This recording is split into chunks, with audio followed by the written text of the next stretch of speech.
Hi, good morning everyone. I'm Sapna George.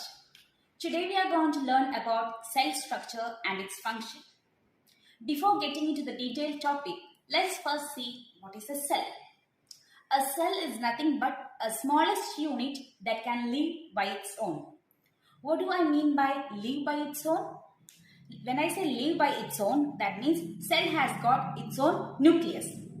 Later I will show you what is this. Now, cell helps in all life processes. Life processes like reproduction, digestion, respiration, metabolism, etc. What is metabolism? Metabolism is nothing but whenever we eat or drink something, our body will convert this food and drink into energy to carry out the day-to-day activities. This process is called as metabolism. Okay, now having told this, in a common way I will explain what is cell once again. Before that, you might have all seen what is bricks. Yes? Yeah. This is what bricks looks like. Bricks that we use for the construction of buildings. You can see how they are assembled in a particular way so that a good building is being built up. Similarly, cells are also assembled in a particular way just like this bricks. Now, this is a photo of an onion peel. They have taken a slice of onion peel and put it under a microscope. This is how it will look like. Okay, now how these bricks are separated from one brick from another by a wall-like structure. Similarly, this cells is also separated from one another by a partitioned wall. Now, you can see a small dot-like structures which is called as nucleus. This is what little before I told that cell can live by its own because it has got its own nucleus. Yes, having told a small introduction about this cell, now let us see who has discovered this cell. Yes, in 1665, scientist Robert Hooke discovered the cell for the first time. How did they do that? He took a cork, which is the part of a bark of a tree, took a thin slice of it and put it under a microscope. I hope you all know what is microscope. Okay.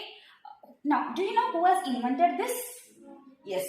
In 16th century, Zacharias Janssen has invented the microscope for the first time. Later, many scientists have worked on it and today we have got many high magnification microscopes. Okay, now let's come back to Robert Hooke's experiment. Now he took a slice of cork, stained it and put it under the microscope. What did he observe? He just observed something that looked like this. Okay, this is a cell of onion peel, but something like this it looked. A small box-like structures that are partitioned from one another. He just felt it looks like a honeycomb. And this is how for the first time cell was discovered. Okay, now another thing, this cell has got many shapes and sizes of its own. In our body too, we have got many shapes like blood cells. They are almost spherical in shape. Now you have got your nerve cells. They are branched, as you can see here, they are branched. They have got elongated ones. Okay, there are many shapes. Similarly, there are many sizes also. For cells, there are many sizes. Most of the cells are microscopic in size. That's why we use this magnifying microscopes to observe them. But there is a common example I can give you, which a cell that can be seen by our naked eye, that is nothing but this egg. Hen's egg, duck's egg, etc. Whatever we are seeing, yeah, this is a single cell that can be seen by our naked eye. Now, having told all that, now let us see the next topic. I hope you might have at least learned in your previous classes a little bit of it, that this word is cell, tissue, organ. If not, don't worry. Let's see in detail. Okay. Now you got a small idea about what is cell. Now let's see what is tissue. Okay. Tissue is nothing but group of similar cells performing specific function. Now what is the similar cells? Same cells that is performing same specific function is called as tissues. Okay. Now to explain this more clearly, let me take this diagram. Now let's see here nerve cells. Okay, this is a particular cell, nerve cell. Now all these nerve cells, specific cells, will join together to perform specific function. Now what is the function of nerve cells? As you can see, this is branch. Its main function is to transfer the messages from one nerve to another. Okay, similarly, you have got your blood cells, muscle cells that is used for contraction and relaxation of your muscles. Your movement, hand movement, leg movement, all is done by these muscle cells. Okay, so that's what I told here. Tissue is nothing but group of similar cells performing specific function. Now later you can see these tissues will form organ. How does it form organ?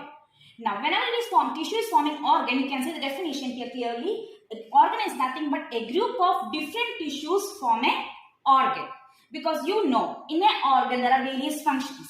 Now let's take the respiratory system. In respiratory system there are many functions. Now let's see. Okay.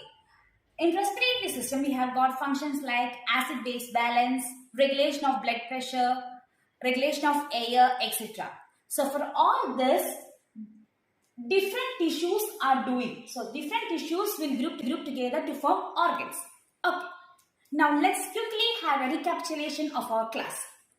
In today's class we just told what is a cell. Cell is the smallest unit that can live by its own because it has got its own nucleus. Now it is called building blocks of life. Then we saw who discovered the cell. In 1665, Robert Hooke discovered the cell. Then we saw cell varies in shape, size, etc. We saw what is tissue. Tissue is nothing but group of similar cells performing specific function. And we saw what is organ. That is nothing but a group of different tissues forming together to form organs. With this, we are winding up today's class. I hope you have understood. Have a great day. Thank you.